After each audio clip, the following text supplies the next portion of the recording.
और বিচি দুইটা কাটলাম নাকি, বিচি দুইটা কাটতে পানিতে গিল্লা খাইলাম নাকি, পুরা সোনারই তো কাটসালাম ভুল করে লাইছি। শুরুটা করেছিলেন এই নারী, এখন তা শহর থেকে গ্রামে ছড়িয়েছে এবং দিনে দিনে ব্যাপকভাবে বৃদ্ধি পাচ্ছে। স্ত্রী ফারজানার বাড়ি রংপুর। ঢাকায় পরিচয়ের সূত্র ধরে কাউসার ও ফারজানার মধ্যে প্রেমের সম্পর্ক গড়ে ওঠে এবং পরে তারা বিয়ে করেন। জানা গেছে কাউসার ছিলেন ফারজানার দ্বিতীয় স্বামী, আর আগের সংসারে দুটি সন্তান রয়েছে। প্রথম স্বামীকে তালাক দিয়ে তিনি কাউসারের সঙ্গে ঘর বাঁধেন এবং ঢাকায় থেকে কাউসারকে নিজের পরিবারের প্রায় 2 লাখ টাকার মালামাল দিয়ে বাড়ি নিয়ে যান।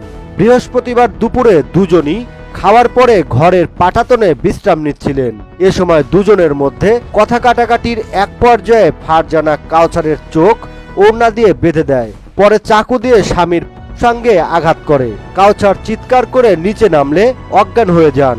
পরিবারের লোকজন দ্রুত তাকে উদ্ধার করে হাসপাতালে ভর্তি করেন।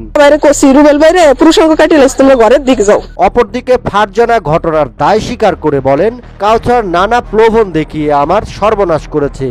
আগের সংসার ভাঙিয়ে আমাকে গ্রামে এনে নজরদারিতে রেখেছে, আমাকে ঘর থেকে বের হতে দেয় না। ওর মা সব সময় নজরে রাখে। আমি মানসিকভাবে বিপর্যস্ত হয়ে পড়েছি, তাই এমন কাজ করেছি। পটুয়াখালীর 10 মিনা থানার অফিসার ইনচার্জ মোহাম্মদ আব্দুল আলিম বলেন, ঘটনার কথা এখনই শুনলাম, বিস্তারিত তথ্য পাওয়ার পর আইনগত ব্যবস্থা গ্রহণ করা হবে। ঘটনাটি স্থানীয়ভাবে তীব্র আলোচনার সৃষ্টি করেছে। পারিবারিক সহিংসতা ও প্রতারণা নিয়ে আলোচনা শুরু হয়েছে এলাকার মধ্যে।